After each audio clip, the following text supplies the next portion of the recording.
Hello, the internet. My name is Elephant Bear, and this. No, this isn't working. Hang on a second. Let me just. No, no.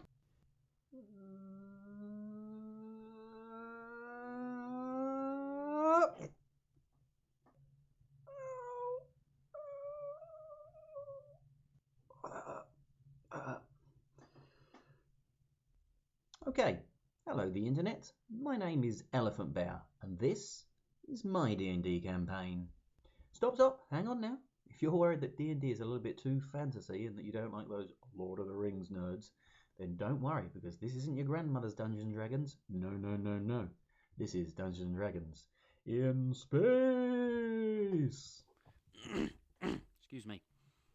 In space. My players are all crew members aboard a small United Coalition of Planets vessel called the USS Pequod. The United Coalition of Planets, or UCOPS for short, is like the Federation from Star Trek, except undermanned, underfunded, and no one really likes them. The Pequod is flying out on its first mission to investigate a crashed UCOP ship, the USS Titanic. The Titanic was lost in the nearby Playa system, but there were no survivors. Anyway, the Pequod is happily flying through space when they come across a floating shipwreck with a lone survivor. It's the fourth player of our game, Casil, or Cass for short. You may be wondering why Casil isn't a member of UCOPS like all the other players, even though the premise I gave everyone for the game was literally that they were all crew members aboard the Pequod. Well, I'm wondering that myself.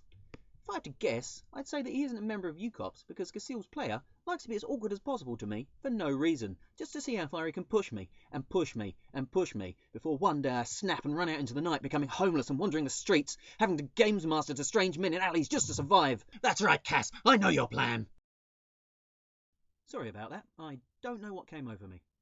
Anyway, Casil is an anthropomorphic monkey, humanoid, gunslinger, cargo pilot. Think Han Solo, but a monkey. He was flying through space on his most recent job when his cargo ship was attacked and eaten by a giant mysterious space monster. Oh no! After picking up Casil, the Pequod continues heading to the Playa system, when suddenly they are attacked out of nowhere by an evil alien race called the Roth. There is an epic space battle, whoosh, whoosh, and an even more epic shootout in engineering. Pew, pew, pew, pew. The Rothians are being led by a brain in a jar. No, think something more terrifying. Oh yes, that's better. Much more terrifying. Well done. The brain gets the Roth to plug something into the dark matter engine core, which stops the Pequod from being able to just void jump to safety.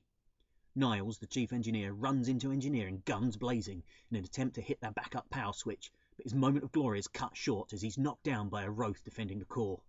Casil then bursts into engineering and in a hail of bullets takes out the remaining Roth and the brain, allowing Dr. Kashir to heal Niles, who leaps up and in a new but just as impressive moment of glory manages to pull the big backup power switch. With the emergency power back online, Lorelei, the pilot, hits the void jump button, the blast shields drop and the Pequod jumps out of the battle into the relative safety of the Playa system. The team discover that inside the device the Roth plugged into the core there was some kind of strange gem.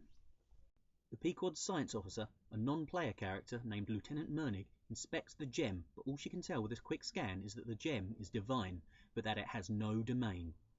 For those of you who don't know, a domain is like a god's area of expertise, and in my game it's what gives them their power. As an example, a powerful domain would be light, nature, darkness, or death. All gods and demigods have a domain that they adhere to and embody, but these gems had none. They were just pure divinity. Almost mysteriously so, you might say? The players lick their wounds, assess the damage to the ship, and then they start asking questions. What was that gem the Roth tried to plug into the dark matter engine core?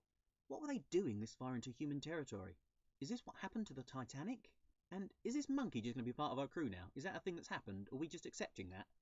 One of these questions will be answered next episode, and one of them will never ever be answered. And in true hero fashion, the players leave an NPC crew member to clean up all the mess. Hey, so this is my first attempt at animation, so please be kind by liking, subscribing and commenting below. And if you could tell all your friends about this cool new D&D story channel you've just seen, it would help me out a lot. If you're wondering what rule set I'm using, it's a D&D 5e campaign setting called Dark Matter by Mage Hand Press. I'll put the link in the description below. Dark Matter has lots of new alien races, subclasses, as well as rules for spaceships, obviously. I've twisted a lot of the lore to fit my narrative, but the lore in the Dark Matter is really interesting and stands up well on its own. This isn't a sponsored video or anything, I just think the book is really neat, and if you're planning to run a space-themed Dungeons & Dragons campaign, why not give it a look? Anyway, thanks for watching, and you're welcome, the internet.